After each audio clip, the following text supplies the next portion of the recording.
अस्सलामुअलैकुम व्यूअर्स, आज मैं आप लोगों के साथ शेयर करने जा रही हूँ बहुत ही ज़बरदस्त किस्म के रोगनी नान बनाने की रेसिपी, जो कि बिल्कुल रेस्टोरेंट स्टाइल और जैसे कि बाज़ार में मिलते हैं बिल्कुल वैसे ही नान बनाने की ये रेसिपी मैं आपके साथ शेयर करूँगी।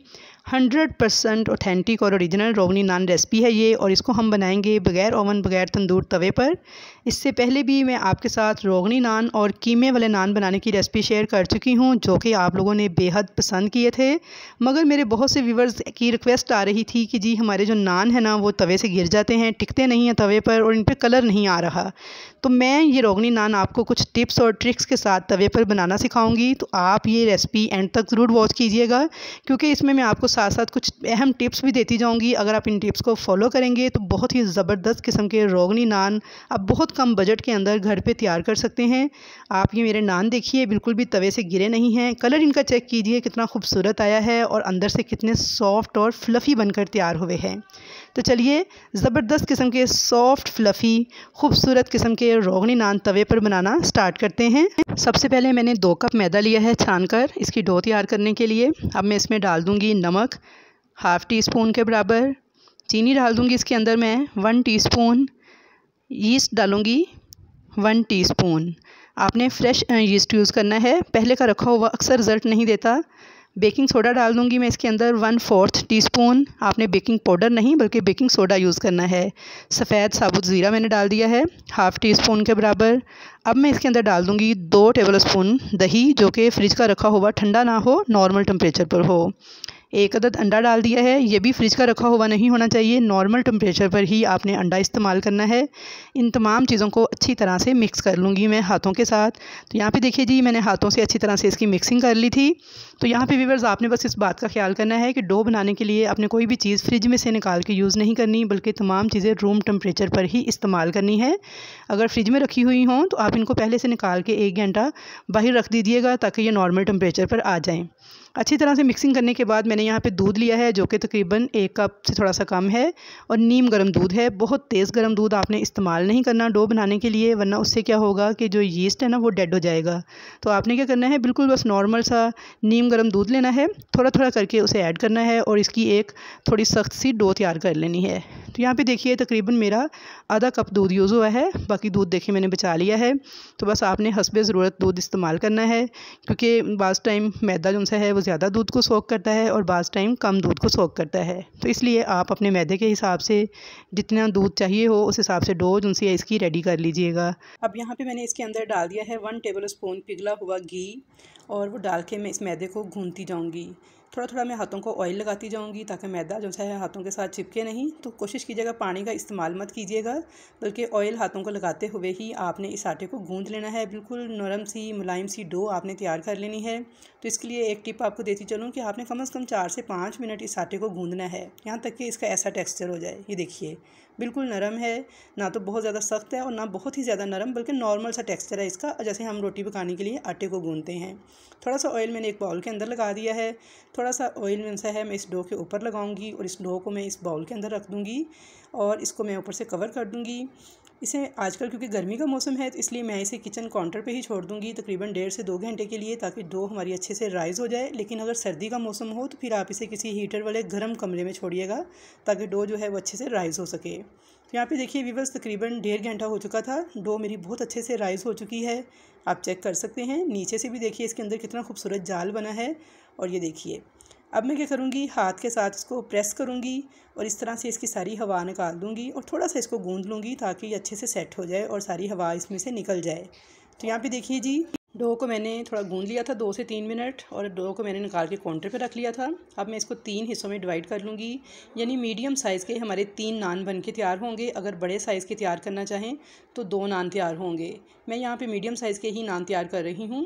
वैसे इसका जो एक सही अंदाज़ा है वो यही है कि जितने कप मैदा उतने ही बड़े साइज़ के नान बन के तैयार हो जाते हैं। और बस इसके अंदर अंडे को आप स्किप कर सकते हैं डो बनाते हुए, अगर आपको अंडा पसंद नहीं है तो। यहाँ पे मैंने 3 पेड़े तैयार कर लिए थे मीडियम साइज़ के। इनको देखिए मैंने एक प्लेट में रख के कवर कर दिया है और इनको मैं 15 से 20 मिनट तक रेस्ट दूँगी ताकि ये अच्छी तरह से राइज़ हो जाएं। तब तक हम दूसरा काम कर लेते हैं। तो यहाँ पे मैंने 2 बाउल लिए हैं। एक में मैंने लिया है बारीक कटा हुआ सब्ज़ धनिया। इसमें मैं 2 टेबल स्पून पिघला हुआ घी डाल दूँगी। अब घी, मक्खन, देसी घी या कुकिंग ऑयल कुछ भी इस्तेमाल कर सकते हैं नान के ऊपर लगाने के लिए। और दूसरी प्याली के अंदर मैंने ली है अंडे की जर्दी। सिर्फ मैंने जर्दी इस्तेमाल की है, सफ़ेदी मैंने अलग कर ली है। और इस अंडे की जर्दी के साथ मैं इसमें 2 से 3 टेबल स्पून दूध ऐड कर दूँगी और अच्छी तरह से मिक्स करके इसको भी मैं एक साइड पे रखूँगी। नान बनाते वक्त हमने ये चीज़ें इस्तेमाल करनी है, तो इसलिए आपने पहले से ही इनको रेडी करके रख लेना है। तो यहाँ पे अगर आपको अंडा नहीं पसंद तो आप सिंपल दूध भी यूज़ कर सकते हैं नान पे लगाने के लिए। अंडे को स्किप कर दीजिएगा, लेकिन अंडा लगाने से इस पर कलर बहुत खूबसूरत आएगा। अब मैंने यहाँ पे तीसरा बोल लिया है, तो उसमें मैंने लिए हैं सफ़ेद तिल। ये भी हम नान पे लगाएंगे। अब चाहें तो कलवंजी भी इस्तेमाल कर सकते हैं। अब मैं आपको दिखा दूँ कि ये नान हम तैयार करेंगे इस सिल्वर के तवे के ऊपर। नीचे देखें एक कढ़ाई बनी हुई है, इसे कहते हैं डबल तवा या तंदूरी तवा। ये मैंने ऑनलाइन मंगवाया है। तो व्यूअर्स, अगर आपके पास ये ना हो तो आप कोई सा भी आम लोहे का तवा और आम सी कढ़ाई भी इस्तेमाल कर सकते हैं, जैसा कि मैंने पिछली वीडियोज़ में इस्तेमाल की थी। और यहाँ पे देखिए ये कढ़ाई थी, इसके ऊपर मैंने तवा रख दिया था और नीचे मैंने फ्लेम ऑन कर दिया है ताकि जब तक मैं नान बनाऊँ तवा हमारा अच्छी तरह से गर्म हो जाए। तो आपने इसे इसी तरह ही गर्म करना है कढ़ाई के ऊपर रख के। यहाँ पे तवा हमारा गर्म हो रहा है, तो चलिए हम अपने नान की तैयारी शुरू कर लेते हैं। तो यहाँ पे 20 मिनट हो चुके थे। पेड़े देखिए हमारे कितने अच्छे से राइज़ हो चुके हैं, फूल के डबल हो चुके हैं। अब इनमें से मैं एक पेड़े को उठाऊँगी। थोड़ा सा मैंने मैदा डस्ट किया है काउंटर पे, उसके ऊपर रख के मैं इस पेड़े को हाथ के साथ इस तरह से फैलाते हुए नान की शेप दे लूँगी। अगर बेलन यूज़ करना पड़े तो बिल्कुल हल्के हाथों से बेलन यूज़ कीजिएगा, बहुत ज़्यादा प्रेस मत कीजिएगा, क्योंकि हमने नान तैयार करना है, रोटी नहीं तैयार करनी, इसलिए बहुत ज़्यादा पतला मत कीजिएगा। तो यहाँ पे इसकी मोटाई चेक कर लें, बस इतनी ही रखनी है। और मीडियम साइज़ का ही हम नान को बेलेंगे, क्योंकि हमने 3 पेड़े तैयार किए हैं। अगर आपने बड़े साइज़ के नान तैयार करने हो तो फिर 2 पेड़े बनाइएगा 2 कप मैदे से। तो यहाँ पे देखिए जी, मैंने इसे बेल लिया था, नान की शेप दे ली थी। अब क्योंकि बाज़ार वालों के पास तो एक सांचा होता है नान के ऊपर निशान लगाने के लिए, तो घरों में वो सांचे तो अवेलेबल नहीं होते। तो इसलिए आपने क्या करना है, कोई सा भी बॉल ले लें या ढक्कन ले लें, कोई गोल जग का, डोल का, और इस तरह से इसके ऊपर एक गोल निशान लगा लें। तो यहाँ पे देखिए जी, मैंने इसे गोल निशान लगा लिया था। अब यहाँ पे मैंने एक स्क्रैपर यूज़ किया है। अगर आपके पास ये ना हो आप छुरी यूज़ कर सकते हैं या कोई सी भी ऐसी चीज़, और इसे इस तरह से इसके ऊपर निशान लगाते जाएंगे। तो ये देखिए जी, ये निशान भी लग चुके हैं। अब मैं इस नान को आराम से उठाऊंगी और कर दूंगी काउंटर के ऊपर ही उल्टा। तो यहाँ पे देखिए नान को मैंने उल्टा कर दिया है। अब हाथ के साथ मैंने नॉर्मल नलके का पानी लिया है, उसे मैं इस नान की बैक साइड पे इस तरह से लगा दूंगी। इससे क्या होगा कि नान हमारा बैक साइड से गीला हो जाएगा, और जब ये गीला नान हम गर्म तवे पे डालेंगे तो अच्छी तरह से चिपक जाएगा। नान को मैंने हाथ पे उठा लिया है। अब तवे की तरफ चलते हैं। तो तवे के ऊपर देखिए मैंने थोड़ा सा पानी डाला है। जब इस तरह मोती से बंधे हुए महसूस हों तो इसका मतलब है कि हमारा तवा जो है बहुत अच्छी तरह से गर्म हो चुका है। अब इस गर्म तवे के ऊपर मैं इस नान को डाल दूँगी। तो यहाँ पे देखिए जी, नान को मैंने तवे पे डाल दिया था। अब डालते साथ ही आपने फ्लेम को बिल्कुल मीडियम कर देना है, जो कि हाई फ्लेम पे हमने तवे को गर्म किया था कढ़ाई के ऊपर रख के। तो जैसे ही आपने नान डालना है तो आपने फ्लेम इसके नीचे मीडियम कर देना है। और जो इसके ऊपर निशान लगाए थे ना, इसके ऊपर दोबारा से आपने इस तरह हल्का हल्का इस तरह प्रेस करते हुए निशान को दोबारा से बना लेना है। इससे करने से क्या होगा, एक तो नान में खूबसूरती आएगी, दिखने में खूबसूरत लगेगा, और दूसरा जो नान है ना वो तवे के साथ अच्छी तरह से चिपक जाएगा हल्का हल्का जब ऊपर से प्रेस होगा। अब आपने फ्लेम को मीडियम किया, जल्दी से ये निशान बना लिए। उसके बाद आपने इसके ऊपर जो हमने अंडे की जर्दी मिक्स की थी दूध के अंदर, वो ब्रश के साथ इस तरह से पूरे नान पे लगा देनी है। अगर अंडा नहीं पसंद तो सिंपल दूध भी लगा सकते हैं। अब इसके ऊपर थोड़े से सफ़ेद तिल छिड़क देंगे और इसे 3 से 4 मिनट इसी तरह पकने देंगे मीडियम फ्लेम पे। तो यहाँ पे देखिए नान बहुत अच्छे से सेट हो चुका है, तवे के साथ बहुत अच्छे से चिपक चुका है, राइस भी होना स्टार्ट हो गया है। और ये देखिए हाथ लगाने से इसके ऊपर बिल्कुल भी चिपक नहीं रहा, यानी ऊपर से इसका जो अंडे वाला मटीरियल था वो भी ड्राई हो चुका है। तो अब आपने क्या करना है, इस तवे को उठाना है और इस कढ़ाई के ऊपर उल्टा कर देना है, और फ्लेम को आपने हाई कर देना है। अब हाई फ्लेम पे आपने इस नान को पकने देना है। 3 से 4 मिनट के बाद आपने चेक ज़रूर कर लेना है।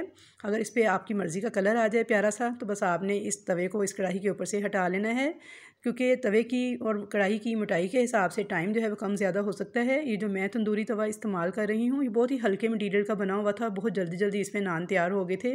लेकिन जब आप नॉर्मल लोहे का तवा इस्तेमाल करेंगे या नॉर्मल कढ़ाई, तो उस पर थोड़ा टाइम ज़्यादा लग सकता है, क्योंकि तवे की और कढ़ाई की मोटाई के हिसाब से टाइम थोड़ा सा प्लस माइनस हो सकता है। तो इसलिए आपने इसे चेक ज़रूर कर लेना है। अब यहाँ पे तकरीबन 4 से 5 मिनट हो गए थे, हाई फ्लेम पे ये नान पक रहा था। तो 4 से 5 मिनट के बाद मैंने तवे को जब सीधा किया तो अल्हम्दुलिल्लाह माशाल्लाह इतना खूबसूरत कलर आ चुका था इस नान के ऊपर, और इतना खूबसूरत ये बन के तैयार हुआ था कि देखते ही मुंह में पानी आ रहा था। अब यहाँ पे मैंने तवे को सीधा करके कढ़ाई के ऊपर रख दिया है ताकि नान बैक साइड से मज़ीद 2 से 3 मिनट पका लूँ अगर कुछ कसर रह गई हो तो। यहाँ पे देखिए थी नान बहुत अच्छी तरह से पक के रेडी हो चुका है। उसकी निशानी ये है कि जैसे ही मैंने इसे तवे से उतारा है, इन तवे को मैंने रख लिया है काउंटर के ऊपर और एक फ्लैट चम्मच से उतारा है तो ये आराम से उतर गया है। अगर उतारने में कुछ मज़ाहमत हो तो इसे 2 से 3 मिनट मज़ीद पकाइएगा बैक साइड से ताकि अच्छे से पक जाए। तो पकते साथ ही ये तवे को छोड़ देगा जब इसे हल्का हल्का आप किसी फ्लैट चम्मच से उछड़ाएंगे तो भी बस यहाँ पे देखिए बहुत ही बेहतरीन नान बन के तैयार हुआ है, बिल्कुल भी तवे से नहीं गिरा। तो आपके इसके लिए टिप ये है कि जब आपने नान को तवे पे डालना है तो आपका तवा बिल्कुल ड्राई होना चाहिए, उसके ऊपर कोई भी चिकनाई वगैरह ना लगी हो। बिल्कुल खुशक तवा आपने अच्छी तरह से गर्म करना है, फिर तवे के ऊपर नान को डालना है तो कभी भी ये नहीं गिरेगा। तो इसी तरीके से देखिए मैंने बाकी भी सारे नान तैयार कर लिए थे। इसके ऊपर मैंने जो ऑयल के अंदर धनिया मिक्स किया था वो लगा दिया था सबके ऊपर।